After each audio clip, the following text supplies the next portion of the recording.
bwa nyuma na nyuma Ramaphosa ndetse n'abandi basirikare bakuru ba generali bicaye baricara rwose babona ko nta kundi byagenda uretse kwakira urwaje, guhebera urwaje, bakemera bagaseba, bakamtikuzo, bakamwaragurika, bakabura uko babigenza rwose, bakabura ayo bacira nayo bamera. Nyuma yaho imibiri y'abapfuye cyangwa se imibiri y'abasirikare babo yari imaze iminsi itari mike hariya muri Repubulika ya Demokarasi ya Kongo mu gice cya Goma, aho bari barabuze uko babigenza rwose. Inzira zose zarafunzwe, ntaho guhumekera hari, ntaho kunyuza imirambo ihari ngo igiye gushingurwa mu buryo bw'icyubahiro mu gihugu cyabo cya Afurika y'Epfo, aho bari barananga umutima ati ntibishoboka ko twacisha abasirikare bacu mu Rwanda, cyane cyane ko byari bigaragara cyangwa se byavugwaga ko abasirikare babo ngo bishwe n'abasirikare b'u Rwanda.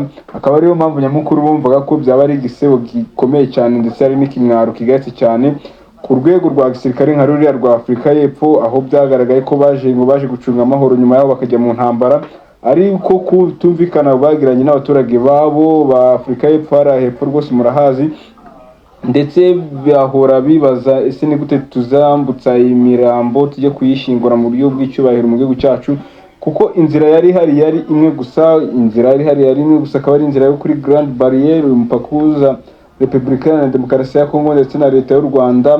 Ahandi hantu bakandira ubufasha bwo mu kirere byaranze, M23 yanze kurekura ikibuga cy'indege gitanga uruhusa, ndetse Kinshasa nabo nta kintu bari babafasha ngo barebe ko babasha kugeza aba basirikare bitabye Imana mu gihugu cya Afurika y'Epfo ku mahoro. Ubufatanye bwose bwahagaze, inzego za gisirikare zose zarahagurutse, abadiplomasi bajya muri bya diplomasi, abanyepolitiki barahaguruka, abajenerali bakomeye cyane bakoreye amapeti yabo bose barahaguruka ati binyaboneka ibintu biragenda gute, biracaye bizagenda gute. Gusa perezida wa Afurika y'Epfo Ramaphosa we akaba yaravuze ati ntibishoboka, ntibyakunda ko dusaba u Rwanda inzira, ntibibaho. Gusa kuri uyu munsi, kuri itariki ya none, nibwo kuri itariki ya 7 z'ukwezi kwa kabiri mu gitondo rwose nibwo twagiye kubona abanyamakuru tubona imodoka zikoreye imirambo ndetse zikoreye abasirikare bapfiriye ku rugamba ndetse n'izindi nkomere zakomerekeye ku rugamba rwose. Tugiye tubona ziye no ku mupaka w'u Rwanda na Kongo ati umusirikare wa M23 ucunze umupaka ati nanjye ndagusaka ndebe ko niba nta n'igitonyanga na kimwe cy'akazahabu waba uyikujyana muri ayo mapine cyangwa se ibyo biserikeye birimo iyo mibiri biba bitikoreye zahabu zacu, dore nta muzijyana. Bajyamo barasaka, abana ba M23 barasaka, barambuka bagera ku mupaka w'u Rwanda, ndetse aho bageze ku mupaka w'u Rwanda aho nk'ibisanzwe ingabo z'u Rwanda, abapolisi b'u Rwanda bashinzwe umutekano w'imbere mu gihugu, aho bagomba kumenya neza, kumekingashuwa neza ikinjiye mu gihugu icyo ari cyo. Nk'ibisanzwe binjiye mu modoka, barasaka, bareba imirambo, bareba ko nta kindi kintu cyaba kirimo hagati gishobora guhungabanya umutekano w'igihugu kigezemo hagati. Binjiramo, barapfundura, bareba hirya no hino, basaka ibikapu nk'uko byagenze bari gusaka abacanshuro. Ubutaha bazana n'undi musirikare wa kabiri cyangwa ndamwita umupolisi wa kabiri nawe arasaka, ndavuga zambwa nazo zirasaka kugira zirebe ko kabisa umutekano niba umeze neza. Byari ibintu bigaragara rwose ko ari ibintu bitigeze bishyirwa mu itangazamakuru cyane, gusa nyine nk'abanyamakuru tuba duhari turebera amakuru kugiye tureba ukuntu ibintu byifashe. Byari mu kimwaro gikomeye cyane, igisebo, aho abasirikare ba Afurika y'Epfo barebana gipfunwe bamwara, bibazaga ahubwo gafite ko bikubye inshuro zingana kuriya, ko barusha ubushobozi bingana gutya, ese ni gute bagapfukamira cyangwa se ni gute bakinginga ati mutubare muduhereze inzira. Rwose birabayobera cyane ndetse birayobekerana. Gusa na Ramaphosa nawe aho atorohewe mu gihugu cye, aho abadepite bakomeje kumushyiraho igitutu ati none ugera kohereza abasirikare mu nyungu zawe, bagira kugwayo, habura imiryango yabo ishingurwa, imiryango yabo ntiyabona uko bashingura. Ese ibi byo nawe abura uko abigenza, arapfaniranwa, ntaho tuzi ko iri buze gukurikiraho. Gusa uko operasiyo yagenze, basatswe, bamaze gusakwa, buzuza impapuro zemeza ko hari ibintu bitambutse uko bisanzwe bigenda. nuko uko urugendo rwabo bari buze kugenda bari buze kuzamuka bakomeze no ku mupaka wa Cyanika, ari nako bagenda berekeza mu Buganda, muri Uganda hari hakurya kabisa kwa General Muhozi General Muhozi umugaba mukuru w'ingabo z'igihugu cya Uganda, aho yavuze ati uzahirahira atera u Rwanda nyine azabashaka Uganda, muri make uzahirahira atera dadi wanjye kabisa nanjye azaba nshaka. Nuko ko byayemeze operasiyo yo kuntu iri buze kugenda, bari buze kugenda nibagera muri Uganda barakomeza Kampala, aho bari buze gufatira indege burire bagere mu gihugu cyabo, imibiri yabo y'abasirikare ibone ishingurwe. Gusa abayobozi benshi bagiye batangaza ibintu bigiye bitandukanye, ibinyamakuru bigenda bitangaza ibintu bitandukanye. Ese Afurika y'Epfo byanze tukugira yemere kohereza abasirikare babo bace mu Rwanda mu gihe baramaze iminsi cyane barihagazeho? Ese ni inzara yaribishe? Ese babonye kuko nta bundi buryo buhari ko M23 yo ntago byari bishobora ko yarekura indege n'imwe ngiba hereza ubufasha, kuko byagaragaye ko n'ubuvuzi bari bafite bwari bwatangiye kuba bukeya, aho bakonjesherezaga imibiri y'aba ngaba baguye ku rugamba, nabyo firigo zaratangiye kwangirika, aho kenshi abasirikare ngo bari badasigaye bamenya mbese uyu ninde. Rwose byari ibintu bitoroshye. Gusa nk'igihugu cy'u Rwanda cyo nta kindi cyakoze uretse kubabwira ati ewana ya welcome, turi buze no kubaherekeza tubageze ku mupaka w'iwanyu nk'uko bisanzwe bikorwa, barabaherekezwa umutekano usesuye rwose, aho ari igisebo gikomeye cyane n'ikimwaro. Ndetse sinzi n'ukuntu wabisobanura uri umunyepolitike nka perezida wa Afurika y'Epfo, igisebo kingana kuriya rwose akaba ari mu perezida ba mbere babayeho muri Afurika y'Epfo batesheje agaciro gakeya igihugu cyabo, kuko byagaragaye ko abasirikare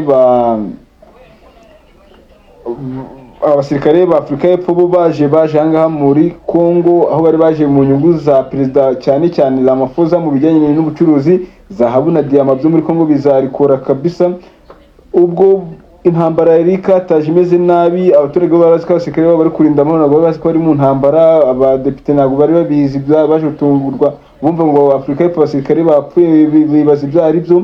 Nyuma Afurika y'Epfo ibona ko bose bashobora gushira, nibwo kabisa yare mu masaha mu gicamunsi nibwo bazamuye igitambaro cy'umweru cyasi ibara ry'umweru mabizi bari zamuye ku rugamba, babigaragaza ngo twatsinzwe, twaneshejwe, ntimwe kuturasaho kuko mwaturwanije, bigaragara ubu ngubu twemeye kuba imfungwa z'intambara.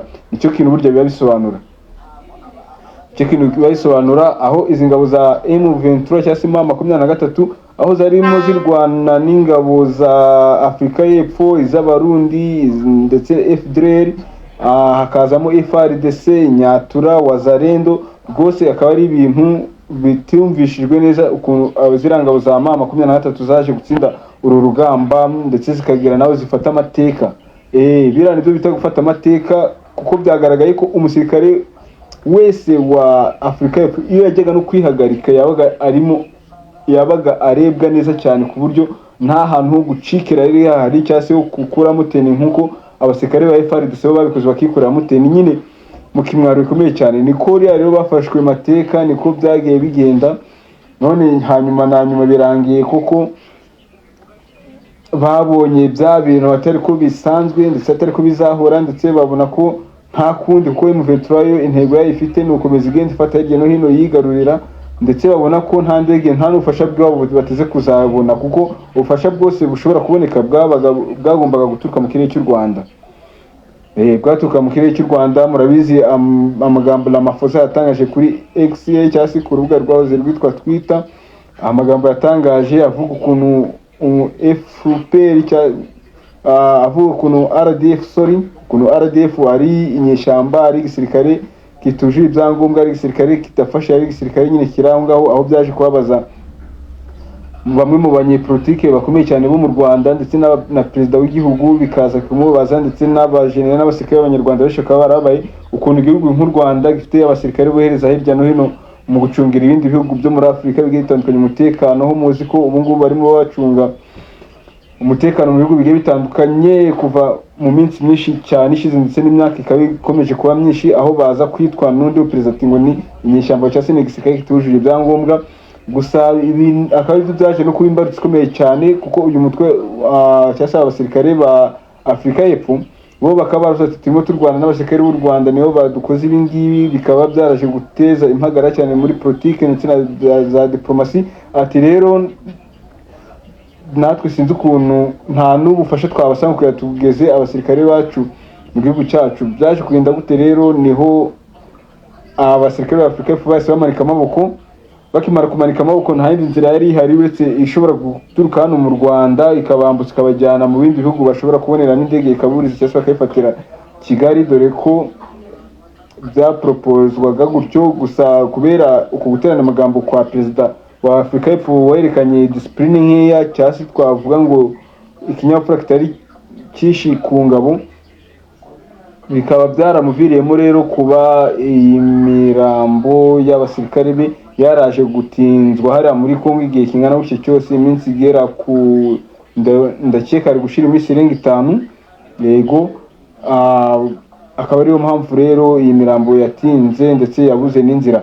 Ese byari byifashe gute mu isakwa? Ndabona rwose ahangaha byifashe gute, aho ingabo abapolisi b'u Rwanda barimo basaka amabagi ya gisirikare. Ati kabisa mushaka iki? Muzane tubasake, mutagira ikintu na kimwe mutambukana.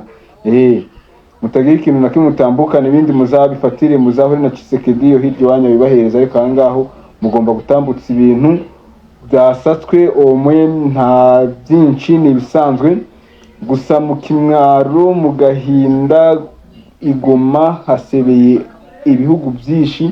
Ikimwaro gikomeye cyane ku baturage ba Afurika y'Epfo, ikimwaro gikomeye cyane ku baturage b'u Burundi, ndetse n'ikimwaro gikomeye cyane ku basirikare ba FARDC, FDLR ndetse n'abandi benshi ba Mai Mai, Nyatura, Wazalendo ndetse n'abandi bantu benshi bagiye batandukanye.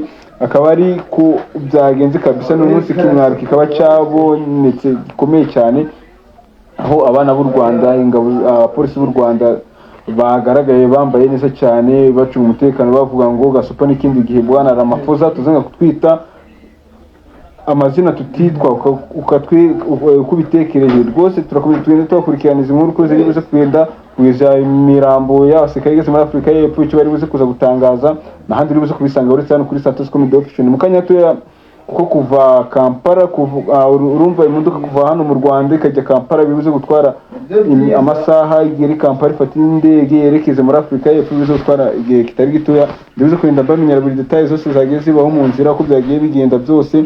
We are here, I'm here, nanjye kugira mbahereze idonide cyangwa mbahereze ayo makuru yose ko ari buze kuza akurikiranye. Okay, mumeze neza, nizere ko mukomeze musenge, musengera n'igihugu cyacu cy'u Rwanda, kuko ndabona turi kurushaho kugira abanzi benshi cyane badukikije.